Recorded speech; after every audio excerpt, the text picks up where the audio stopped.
রাশিচক্রের জন্য ওভারঅল এটি একটি শুভ যোগ। কেউ কেউ এর সুপ্রভাব পাবেন। কোনো মানুষের ক্ষেত্রে সুপ্রভাবের মাত্রা বেশি, কারোর ক্ষেত্রে এই সুপ্রভাবের মাত্রা কিছুটা কম। তবে এই যোগ যে কারোর ক্ষেত্রে ঘাতক সৃষ্টি হবে তা কিন্তু আমরা আশা করছি না। তৃতীয়পতি দশমপতি সংযুক্ত হয়েছে, তার সঙ্গে রবি অর্থাৎ ষষ্ঠপতি সংযুক্ত হয়েছে। সম্পূর্ণ নিজের চেষ্টায় চাকরি প্রাপ্তির সম্ভাবনা বাড়বে। আপনার যে কোনো কর্মে আপনার পরিবারের মানুষরা ভীষণভাবে সাপোর্ট করতে চাইবেন। তারা ঝাঁপিয়ে পড়বেন আপনার সাথে। বিশেষ করে আপনার ছোট ভাই বা বোন, তাকে আমরা দেখতে পাবো সমস্ত সমস্যা অতিক্রম করে আপনার পাশে পাহাড়ের মতন এসে দাঁড়িয়েছেন। পেশাগত ক্ষেত্রে যেমন শত্রুতা বাড়তে পারে, তেমনি কর্ম পরিবর্তনের সম্ভাবনা রয়েছে মীনের ক্ষেত্রে। সন্তানকে নিয়ে দুশ্চিন্তার অবসান ঘটতে চলেছে। সন্তান প্রাপ্তির সম্ভাবনা সেটাও কিন্তু মীনের ক্ষেত্রে সৃষ্টি হতে দেখতে পাওয়া যাবে। রোগ মুক্তির সংযোগ দেখতে পাওয়া যায়, আবার রোগের কারণে বেশ কিছু ব্যয় বৃদ্ধি তারও কিন্তু সংযোগ দেখতে পাওয়া যায়। যেহেতু শুক্র মীনের জন্য তৃতীয় এবং অষ্টমপতি, রবি ষষ্ঠপতি, তো এই ক্ষেত্রে আমরা কোনোভাবেই অস্বীকার করতে পারবো না এদের সংযোগ ঘাতক ইম্প্যাক্ট নিয়ে আসতে পারে। স্পিরিচুয়াল কোনো অ্যাক্টিভিটি কিংবা আপনার মধ্যে কোনো আধ্যাত্মিক ক্ষমতার বিকাশ সেটা ঘটার সম্ভাবনা রয়েছে।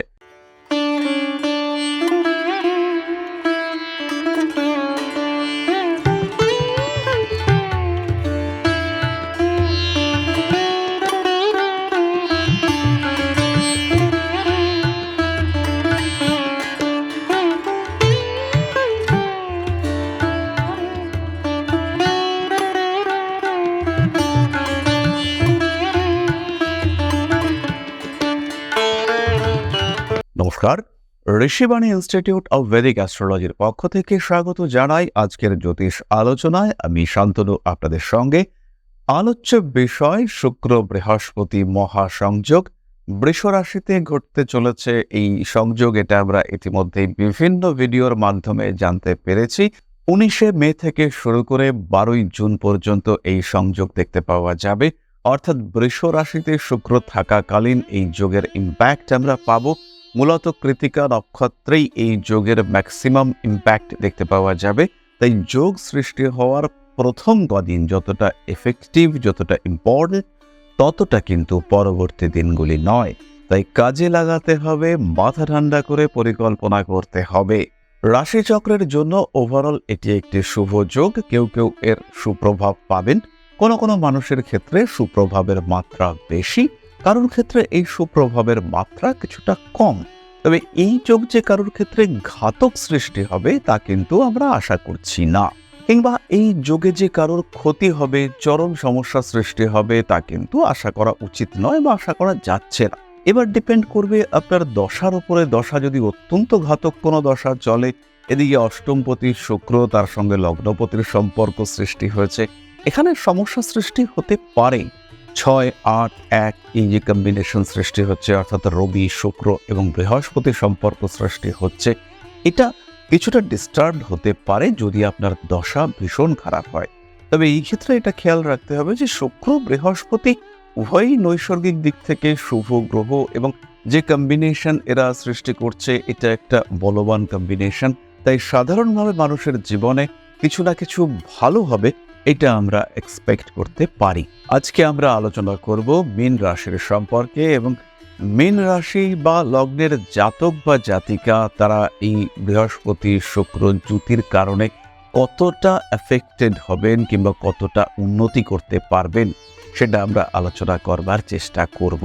এই ক্ষেত্রে খেয়াল রাখতে হবে যোগটি কিন্তু 1-6-8, অন্যদিকে 1-6-10-3-8 এরকম একটি কম্বিনেশন সৃষ্টি হচ্ছে। কালপুরুষের দ্বাদশ রাশি মীন, শান্তশিষ্ট প্রকৃতির, কিন্তু এই সময় মীনে রয়েছে রাহু, রয়েছে মঙ্গল, চলছে 7.5, ফলে বিভিন্ন দিক থেকে স্ট্রেস সেটা মীনের ক্ষেত্রে কাজ করছে। মীন কিন্তু বেশ কিছুটা অস্থির অবস্থার মধ্যে রয়েছেন, এবং তৃতীয় ভাব, এই ভাবটি নির্দেশ করে আপনার কমিউনিকেশন, আপনার কানেক্টিভিটি, এবং সেখানে যখন এই বিষয়টি সৃষ্টি হয়েছে তখন এখানে কিছু পজিটিভিটি দেখতে পাওয়া যাবে, আবার কিছু নেগেটিভিটিও দেখতে পাওয়া যাবে। কারণ যে সমস্ত দুস্থান ঘরগুলি, অর্থাৎ 6 যার অধিপতি রবি, 8 যার অধিপতি শুক্র, এরাও কিন্তু প্রভাব বিস্তার করবে। তৃতীয়পতি দশমপতি সংযুক্ত হয়েছে, তার সঙ্গে রবি অর্থাৎ ষষ্ঠপতি সংযুক্ত হয়েছে। সম্পূর্ণ নিজের চেষ্টায় চাকরি প্রাপ্তির সম্ভাবনা বাড়বে। আয় অর্থ উপার্জনের সুযোগ সেটা তৈরি করতে পারবেন মীন রাশি বা লগ্নের মানুষরা। কাছের মানুষদের সঙ্গে সুসম্পর্কের গভীরতা সেটা আরো বাড়তে দেখতে পাওয়া যায়। আপনার যে কোনো কর্মে আপনার পরিবারের মানুষরা ভীষণভাবে সাপোর্ট করতে চাইবেন। তারা ঝাঁপিয়ে পড়বেন আপনার সাথে। বিশেষ করে আপনার ছোট ভাই বা বোন, তাকে আমরা দেখতে পাবো সমস্ত সমস্যা অতিক্রম করে আপনার পাশে পাহাড়ের মতন এসে দাঁড়িয়েছেন এবং তার দ্বারা আপনার সমস্ত রকম সমস্যা ক্রমান্বয়ে স্থিত হতে শুরু করেছে। এই সময় মীন রাশি বা লগ্নের মানুষরা গৃহ পরিবর্তনের প্রয়োজনীয়তা অনুভব করতে পারেন। বিশেষ করে যাদের জীবনে কিছু সমস্যা রয়েছে, যারা কোনো একটা আলাদা জায়গায় একটু সিক্রেটলি রয়েছেন, তাদের ক্ষেত্রে কিন্তু গৃহ পরিবর্তনের প্রয়োজনীয়তা সৃষ্টি হতে পারে। তারা উপলব্ধি করতে পারেন যে ঘর পাল্টানোর প্রয়োজনীয়তা রয়েছে। মীন রাশি বা লগ্নের জাতক বা জাতিকা তারা এই সময় নতুন ব্যবসা শুরু করতে পারেন। নতুন ব্যবসা, পুরনো ব্যবসায় নতুন ইনভেস্টমেন্ট অ্যাপ্লাই করা, পুরনো ব্যবসাকে নতুন ধাঁচে সৃষ্টি করবার চেষ্টা, এইগুলি দেখতে পাওয়া যাবে মীন রাশি মীন লগ্নের জাতক বা জাতিকাদের ক্ষেত্রে। মীনের কর্মতৎপরতা বাড়বে, ওয়ার্কিং অ্যাক্টিভিটি বাড়তে দেখতে পাওয়া যাবে। তবে এই ক্ষেত্রে একটি বিষয় অবশ্যই খেয়াল রাখতে হবে, অতিরিক্ত পরিশ্রম মীনের শরীর কিন্তু খারাপ করে ফেলতে পারে। আরও একটি বিষয় খেয়াল রাখতে হবে, শত্রুরা কিন্তু এই সময় ভীষণ অ্যাক্টিভ এবং এই শত্রুরা আপনার সামাজিক জীবন, সামাজিক মর্যাদা, সাংসারিক জীবনে তীব্রভাবে আঘাত সৃষ্টি করতে পারে। পেশাগত ক্ষেত্রে যেমন শত্রুতা বাড়তে পারে, তেমনি কর্ম পরিবর্তনের সম্ভাবনা রয়েছে মীনের ক্ষেত্রে। যদি জন্মকুণ্ডলিতে বৃহস্পতি, শুক্র, শনি ইত্যাদি গ্রহরা একটু বেনিফিশিয়াল কম্বিনেশনে থাকে কিংবা একটু ভালো অবস্থায় বলবত্তা প্রাপ্ত হয়ে অবস্থান করে, সেই ক্ষেত্রে খুব সহজভাবেই মীন রাশি মীন লগ্নের মানুষরা তারা যথেষ্ট উন্নতি করতে পারবেন এবং নিজের জীবনে কিছু বাড়তি সুযোগ দেখতে পাওয়া যাবে। ভাই বোন তারা দুরারোগ্য ব্যাধি থেকে মুক্ত হতে চলেছেন। নিজের থেকে বয়সে অনেকটা ছোট বন্ধু বান্ধব এদের দ্বারা উপকৃত হতে পারেন মীন রাশি বা লগ্নের মানুষরা। মীন রাশি বা লগ্নের মানুষরা এই সময় কিন্তু নতুন বিজনেস স্টার্ট করতে পারবেন। এটা পার্টনারশিপ হতে পারে, এটা আবার ইন্ডিভিজুয়ালও হতে পারে, কিন্তু জীবনের একটা নতুন শুরু, এইটার একটা সুযোগ কিন্তু মীনের ক্ষেত্রে আসবে। আবার কিছু কিছু মানুষের ক্ষেত্রে স্ট্রেস বাড়তে দেখতে পাওয়া যাবে। যাদের ক্ষেত্রে শুক্র অষ্টম ভাবের মুখ্য কারক গ্রহ, তাদের ক্ষেত্রে কিন্তু বেশ কিছু দিক, বেশ কিছু পথ সেগুলি ব্লক হয়ে যাওয়ার একটা সম্ভাবনা সেটা দেখতে পাওয়া যাবে। মীন রাশি মীন লগ্নের মানুষদের স্বল্পকালীন বিদেশ যাত্রার সংযোগ বাড়তে দেখতে পাওয়া যাবে। সন্তানকে নিয়ে দুশ্চিন্তার অবসান ঘটতে চলেছে। সন্তান প্রাপ্তির সম্ভাবনা সেটাও কিন্তু মীনের ক্ষেত্রে সৃষ্টি হতে দেখতে পাওয়া যাবে এবং এই সময় বেশ কিছু হরমোনাল ট্রিটমেন্ট কিংবা কোনো গাইনো ওরিয়েন্টেড ট্রিটমেন্ট কিংবা পুরুষদের ক্ষেত্রে যে ধরনের ট্রিটমেন্ট করা হয় সেগুলি কার্যকরী হবে এবং তার ফলে আপনার জীবনে সন্তান প্রাপ্তির সম্ভাবনা সেটা বাড়তে দেখতে পাওয়া যাবে। মীন রাশি মীন লগ্নের জাতক বা জাতিকা তাদের কর্মতৎপরতা বাড়বে, বাড়বে উদ্যম। আরেকটি বিষয়ে মীনকে ভীষণভাবে তৎপর হতে হবে, সেটি হলো সোশ্যাল মিডিয়া।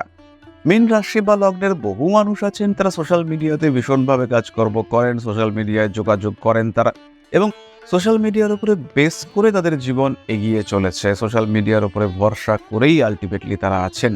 এই সমস্ত মানুষদের জন্য কিন্তু জনসংযোগ বাড়িয়ে তোলা, আর একটু নতুনভাবে সৃষ্টি করা, নতুন কিছু চিন্তা ভাবনা করা, তার জন্য এটা আদর্শ সময়। এই পরিকল্পনা আপনার জীবনে একটা নতুন মাত্রা এনে দেবে, একটা নতুন লেভেল সৃষ্টি করবে এই চিন্তা ভাবনা। রোগ মুক্তির সংযোগ দেখতে পাওয়া যায়, আবার রোগের কারণে বেশ কিছু ব্যয় বৃদ্ধি তারও কিন্তু সংযোগ দেখতে পাওয়া যায়। মীন রাশি মীন লগ্নের জাতক বা জাতিকা তাদের নতুন শিক্ষাক্ষেত্রে সংযুক্ত হওয়ার সংযোগ রয়েছে। এই সময় কিছু প্রেম ঘনীভূত হতে দেখতে পাওয়া যাবে এবং একটু অসম প্রেম ঘনীভূত হওয়ার সম্ভাবনা অনেকটাই বেশি। অর্থাৎ আপনার যে স্ট্যাটাস, যে কোয়ালিটি তার সঙ্গে ম্যাচ করছে না, এমন মানুষের সঙ্গে সম্পর্ক সৃষ্টি হওয়ার সম্ভাবনা রয়েছে। স্বামী কিংবা স্ত্রীর স্বাস্থ্য নিয়ে অল্প বিস্তর দুশ্চিন্তা বাড়বে। তবে সুখের কথা এটাই যে মীন কিন্তু আলটিমেটলি রাস্তা খুঁজে পাবেন। মীন কিন্তু আলটিমেটলি জীবনে চলার পথে একটা বেটারমেন্ট সৃষ্টি করতে পারবেন। তার নিজের জীবন যাত্রা, তার নিজের জীবন যুদ্ধ, সেটাকে একটা রূপ দিতে পারবে।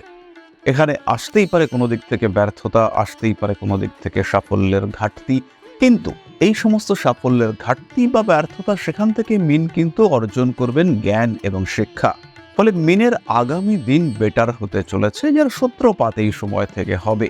হতেই পারে এই সময়টা স্ট্রাগল বাড়ছে, কিন্তু তার জন্য দুশ্চিন্তার কোনো কারণ নেই, যেহেতু শুক্র মিনের জন্য তৃতীয় এবং অষ্টমপতি, রবি ষষ্ঠপতি। তো এই ক্ষেত্রে আমরা কোনোভাবেই অস্বীকার করতে পারবো না এদের সংযোগ ঘাতক ইম্প্যাক্ট নিয়ে আসতে পারে। আগুন, আঘাতপ্রাপ্তি ইত্যাদির সম্ভাবনা সৃষ্টি করতে পারে। হাতে প্রচণ্ড চাপা খেয়ে যেতে পারেন। দরজা বন্ধ করতে গেলেন, দেখলেন দরজার ফোল্ডের মধ্যে আপনার হাতটাই পড়েছে এবং আপনি এমন জোরে বন্ধ করেছেন, মাথা গরম ছিল আপনার, অন্য লোকের উপর রাগ করে এমন জোরে আপনি বন্ধ করলেন দরজা যে আপনার আঙুলটাই গেল। এরকম ঘটনা কিন্তু ঘটতে পারে। এই ক্ষেত্রে শরীরের ঊর্ধ্বাংশ, শ্বাসযন্ত্র এবং হাত আহত হওয়ার সম্ভাবনা অনেকটাই বেশি। কয়েকটি বিষয় এই সময় মেনকে খেয়াল রাখতে হবে। হঠাৎ করে নতুন কোনো ইরিটেশন, কোনো অ্যালার্জি স্টার্ট হচ্ছে কিনা, হাতের স্কিনে কোনো রকম নতুন করে র্যাশ বেরোতে শুরু করেছে কিনা, হাতের মধ্যে বৃহস্পতি অথবা শুক্রের ক্ষেত্রে, অর্থাৎ এইটি হলো বৃহস্পতির ক্ষেত্র এবং শুক্রের ক্ষেত্র হচ্ছে এটি, এই ক্ষেত্রগুলিতে নতুন করে তিল সৃষ্টি হচ্ছে কিনা। এর সঙ্গে সঙ্গে দেখতে হবে কোনো নতুন বন্ধু বান্ধব তিনি আপনার জীবনে একটু বেশি ঘনিষ্ঠ হওয়ার চেষ্টা করছেন কিনা। এই সমস্ত বিষয়গুলি যদি দেখতে পাওয়া যায় এবং এমন বন্ধু বান্ধব আপনার জীবনে আসছেন যাকে আপনি অ্যাকসেপ্ট করতে পারছেন না এবং তাকে দূরেও সরাতে পারছেন না, কোনো কারণে তার প্রয়োজনীয়তা আছে কিন্তু তাকে মেনেও নিতে পারছেন না, এরকম যদি কোনো মানুষ আপনার জীবনে আসে, তার সঙ্গে সঙ্গে আপনার বাড়ির পোষ্য কোনো প্রাণীর যদি হঠাৎ স্বাস্থ্য খারাপ হয়, কিংবা যদি দূর সম্পর্কের কোনো আত্মীয় কিংবা ঘনিষ্ঠ কোনো প্রতিবেশী হঠাৎ করে শারীরিক অবস্থার অবনতির শিকার হয়ে পড়েন, সেই ক্ষেত্রে কিন্তু সমস্যা বাড়ছে। মিনকে অনেক বেশি সাবধান হতে হবে। এই যে 5টা পয়েন্ট আমরা বললাম, এই 5টা পয়েন্ট আপনাকে খেয়াল রাখতে হবে। যদি আপনার ক্ষেত্রে এইগুলি হয়, তাহলে কিন্তু আপনি বিপদে পড়তে চলেছেন। যাই হোক, চলে আসবো আমরা নাক্ষত্রিক আলোচনা প্রসঙ্গে।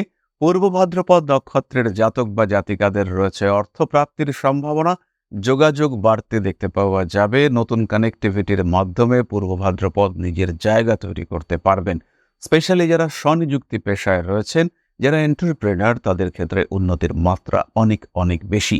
নিজের একটা সিস্টেম ডেভেলপ করা, নিজের একটা সিস্টেম বিল্ড আপ করা, তার সংযোগ দেখতে পাওয়া যায়। কিছু নতুন কানেক্টিভিটি, কিছু নতুন টেকনোলজি রপ্ত করা, শেখা ইত্যাদির সম্ভাবনা রয়েছে। হাতে টাকা পয়সা আসতে দেখতে পাওয়া যাবে। পূর্ব ভাদ্রপদ নক্ষত্রের জাতক বা জাতিকা শিক্ষা সূত্রে বিদেশ যাত্রার সম্ভাবনা বাড়ছে। তার সঙ্গে সঙ্গে জীবনে আসতে পারে নতুন প্রেম এবং এই প্রেম আপনার জীবনে ভাগ্য হয়ে আসতে পারে। যদি এরকম কিছু আসে বা এরকম কিছু সুযোগ আপনি পেয়ে থাকেন, সেটাকে বাস্তবায়িত করবার পূর্ণ প্রচেষ্টা আপনাকে করতে হবে এবং এই সময়সীমার মধ্যে করতে হবে। অর্থাৎ 19শে মে থেকে 12ই জুন পর্যন্ত যে টাইম ফ্রেম, এর মধ্যে আপনাকে পরিকল্পিতভাবে কাজকর্মগুলিকে সাজিয়ে নিতে হবে। উত্তর ভাদ্রপদ পরিশ্রমের মাত্রা কিছুটা বাড়তে পারে। একটু মেডিটেশন, একটু সাত্ত্বিক জীবন ইত্যাদির প্রতি আগ্রহ বৃদ্ধির চেষ্টা আপনি করুন। বাড়ির মানুষদের সঙ্গে মানসিক দূরত্ব সৃষ্টির সম্ভাবনা, আপনার কিছু এথিক্স, আপনার কিছু চিন্তা ভাবনা, এগুলির কারণে আপনি কিছু সুযোগ হাতছাড়া করে ফেলতে পারেন। অপরচুনিটিস ক্রিয়েটেড হয়েও আপনি তার ফল নিতে পারলেন না, তার লাভ আপনি নিতে পারলেন না, সেটা ঘটার সম্ভাবনা অনেকটাই রয়েছে। খাদ্য সংক্রান্ত বিষক্রিয়ায় ভুগতে পারেন। রয়েছে চাকরি প্রাপ্তির সম্ভাবনা। কর্মক্ষেত্রে স্ট্রেস, টেনশন, প্রেশার, ওয়ার্কলোড ইত্যাদি বাড়তে চলেছে এবং তার সঙ্গে সঙ্গে আপনার পরিশ্রমের মাত্রা সেটাও কিন্তু বাড়বে। আপনাকে খাটতেই হবে। সিস্টেম এমন হবে যে আপনাকে পরিশ্রম ইচ্ছাই হোক অনিচ্ছাই হোক করেই যেতে হবে। রাজনৈতিক সক্রিয়তা বৃদ্ধির সম্ভাবনা রয়েছে উত্তর ভাদ্রপদের ক্ষেত্রে। পুরনো কোনো রোগ নতুন করে আবার জেগে উঠতে পারে। স্পিরিচুয়াল কোনো অ্যাক্টিভিটি কিংবা আপনার মধ্যে কোনো আধ্যাত্মিক ক্ষমতার বিকাশ, সেটা ঘটার সম্ভাবনা রয়েছে। নতুন কোনো গুরুর সান্নিধ্যে আপনি পৌঁছতে পারেন। এরপরে আমরা চলে আসব কালপুরুষের শেষ নক্ষত্র অর্থাৎ রেবতীর কথায়। রেবতী নক্ষত্রের জাতক বা জাতিকা যেন জীবনে একটু সমস্যার জটিলতার মধ্যে পড়ে যেতে চলেছেন। এই সমস্যাগুলিকে ধাপে ধাপে ম্যানেজ করতে হবে এবং বহু দিক থেকে সমস্যা আসার কারণে আপনার মনে হতে পারে যে আমি কি করে এগুলো থেকে বেরিয়ে আসব। মনে হতে পারে বিভিন্ন দিকের সমস্যা চক্রব্যূহের মতো আপনাকে ঘিরে ধরেছে। এখানে খেয়াল রাখতে হবে, কিছুটা স্যাক্রিফাইস আপনাকে সমস্ত রকম সমস্যা থেকে ফ্রি করতে সাহায্য করবে। আবার এটাও হতে পারে পিতা কিংবা পিতৃতুল্য কোনো ব্যক্তি, তিনি আপনাকে সাহায্য করতে পারেন এবং তার সাহায্যের মাধ্যমে আপনার জীবনে উন্নতির পথ সেটি প্রসারিত হতে পারে। উচ্চশিক্ষার সম্ভাবনা রয়েছে। রয়েছে সন্তান প্রাপ্তির সংযোগ। হাঁটু কোমরের যন্ত্রণা, আর্থারাইটিসের টেন্ডেন্সি ইত্যাদিতে ভুগতে পারেন। জীবনে খুব উপকারী কোনো বন্ধুর সমাগম সৃষ্টি হতে পারে। ব্যবসার ক্ষেত্রে উন্নতির সম্ভাবনা দেখতে পাওয়া যায়। কিছু নতুন ডিসিশন রেবতীর জন্য ভালো হতে চলেছে এবং হঠাৎ করেই রেবতী নক্ষত্রের জাতক বা জাতিকা তারা পড়াশোনায় ভালো হয়ে উঠলেন, এমন ঘটনা তাদের সঙ্গে ঘটতে পারে। সন্তান ভাগ্যে উন্নতির সংযোগ দেখতে পাওয়া যায়। তারা ধীরে সুস্থে নিজেদের লক্ষ্যের দিকে অগ্রসর হতে পারবেন এবং তাদের জীবনে আলটিমেটলি উন্নতি, ডেভেলপমেন্ট দেখতে পাওয়া যাবে। নাক্ষত্রিক আলোচনার শেষে এবার চলে আসা যায় কয়েকটি বিশেষ আলোচনার প্রসঙ্গে। খেয়াল রাখুন, মীন রাশি বা লগ্নের মানুষদের জন্য এই সময়টা অতটা শুভ নয় যতটা অন্যদের জন্য শুভ। এই সময় কিছুটা ডিফারেন্ট মেন্টালিটি নিয়ে চলুন এবং ধরেই রাখুন এই সময় কিছু ত্যাগ করতে হতে পারে এবং কিছু ত্যাগ করে যদি কিছু বাঁচানো যায় কিংবা কিছু ত্যাগ করে কিছু গেইন করা যায়, তাহলে সেই ডিসিশন আপনাকে নিতে হবে। নিজেকে, নিজের পরিবারকে সবচেয়ে বেশি গুরুত্ব দিতে হবে এবং তার সঙ্গে সঙ্গে সমাজকেও গুরুত্ব দিতে হবে। কোন কোন বিষয় আপনার জন্য মোস্ট এসেনশিয়াল ফ্যাক্টর সেটাকে আইডেন্টিফাই করবার চেষ্টা আপনাকেই করতে হবে। বন্ধু বা শত্রু কাউকেই ছোটভাবে নেওয়া যাবে না। বন্ধুদের সঙ্গে অতি বন্ধুত্ব, শত্রুদের সঙ্গে অতি শত্রুতা কোনোটাই এই সময় করা যাবে না। এই সময় একটা স্থির সাম্যবাদী নীতি অবলম্বন করে আপনাকে চলতে হবে এবং যতটা সম্ভব স্টেবিলিটি ফ্যাক্টর এটাকে কাজে লাগাবার চেষ্টা সেটা আপনাকে করতে হবে। তবে গ্রহ অবস্থান অবশ্যই আপনার জন্য গুরুত্বপূর্ণ। বৃহস্পতির সঞ্চার হয়েছে আপনার তৃতীয় ভাবে। বৃহস্পতির দৃষ্টি সেটি নবমে রয়েছে, সপ্তমে, রয়েছে একাদশে। বৃহস্পতির অবস্থান তৃতীয়, তার সঙ্গে সঙ্গে তার দৃষ্টি সেটি আপনার সপ্তমে, নবমে এবং একাদশে পড়েছে। ফলে এই সময়ে উন্নতি কিছু হওয়ার সম্ভাবনা অবশ্যই রয়েছে। লগ্নপতির একটা বেনিফিশিয়াল ইম্প্যাক্ট আপনার সাড়ে সাথী লগ্নের রাহু বা রাশিতে রাহু তার নেগেটিভ ইম্প্যাক্টকে কিছুটা তো অবশ্যই প্রশমিত করবে, সেই আশা আমরা করতেই পারি। তবে অবশ্যই আপনার উচিত আপনার জ্যোতিষ বন্ধুর সঙ্গে পরামর্শ করা। এরপরে আমরা চলে আসব কিছু এফেক্টিভ রেমেডি প্রসঙ্গে। প্রথমেই খেয়াল রাখুন, প্রতিদিন আপনি নবগ্রহ স্তোত্র পাঠ করুন। যদি পসিবল হয় সেই ক্ষেত্রে রাহু এবং শনির গায়ত্রী মন্ত্র জপ এবং তার সঙ্গে সঙ্গে তারা স্তোত্র পাঠ আপনার জন্য অত্যন্ত শুভ। এরই সঙ্গে সঙ্গে আমরা কতগুলি সাপোর্টিং রেমেডির কথাও আপনাদের সঙ্গে শেয়ার করব, যার মধ্যে প্রথমটি রয়েছে ক্লিয়ার ক্রিস্টাল ব্রেসলেট। এটি শুক্র এবং চন্দ্রের জন্য আপনি ইউজ করবেন। এটি আপনার অর্থনৈতিক অবনতি কিংবা সমস্যা সেগুলি থেকে বেরিয়ে আসতে আপনাকে সাহায্য করবে। এরপরে আমরা যেটিকে দেখাবো সেটি হচ্ছে অত্যন্ত এফেক্টিভ একটি ব্রেসলেট। এটি হলো লাভা ব্রেসলেট।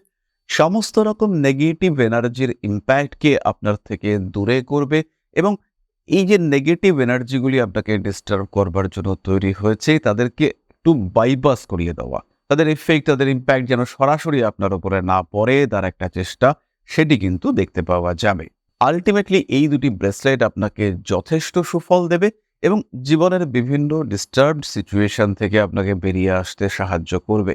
খেয়াল রাখুন, এই সময় ঘাত প্রতিঘাত আসতেই পারে, কিন্তু নতুন কিছু শুরুর জন্য এটা একটা আদর্শ সময়। এরপরে কিছু অতিরিক্ত সাপোর্টের জন্য আপনি আরেকটা ব্রেসলেট ইউজ করতে পারেন, সেটি হলো সিট্রিন ব্রেসলেট। এটি মূলত বৃহস্পতির জন্য ব্যবহার করা হয়, যেহেতু আপনার লগ্ন বা রাশির অধিপতি গ্রহ বৃহস্পতি এবং নৈসর্গিক শুভ গ্রহ বৃহস্পতি রাহুকে প্রশমিত করতে পারেন দেবগুরু বৃহস্পতি। তাই আপনি সিট্রিন ব্রেসলেট অবশ্যই ব্যবহার করতে পারেন এবং এই ব্রেসলেট তিনটির ব্যবহারে আপনার এই সময়ের যে ডিস্টারবেন্সগুলি সেগুলি অনেকটাই প্রশমিত হবে এবং এই সময় অতিবাহিত হওয়ার পরেও আপনি কিন্তু ক্লিয়ার ক্রিস্টাল এবং সিট্রিন ব্রেসলেট ইউজ করে যেতে পারবেন। লাভা ব্রেসলেট তো সবাই যে কোনো সময় ইউজ করতে পারেন। ভীষণ effective. Dark energy, black magic ইত্যাদির ইম্প্যাক্টকে আপনার জীবন থেকে, আপনার পারিপার্শ্বিক ক্ষেত্র থেকে টোটালি রিমুভ করে দিতে পারে লাভা ব্রেসলেট। যাই হোক না কেন, তাহলে আজকের আলোচনা আমরা আর দীর্ঘায়িত করব না। ভিডিওটা কেমন লাগলো অবশ্যই কমেন্ট করে জানাবেন। সুস্থ থাকুন, ভালো থাকুন। আর একটি কথা প্রত্যেক দিনই বলি, প্রত্যেকবার বলি, সেটি হলো সঙ্গে থাকুন। অর্থাৎ এখনও আমাদের চ্যানেলটিকে সাবস্ক্রাইব না করলে এক্ষুনি সাবস্ক্রাইব করুন আমাদের চ্যানেলটিকে এবং রেগুলার আপডেটস পাওয়ার জন্য অবশ্যই বেল আইকনটি ক্লিক করুন। ফিরে আসবো পরবর্তী আলোচনায়। মা শ্রী আদি শক্তির কৃপায় আপনাদের জীবন আরো আরো আরো সমৃদ্ধ হয়ে উঠুক। জয় মা আদি শক্তি। নমস্কার।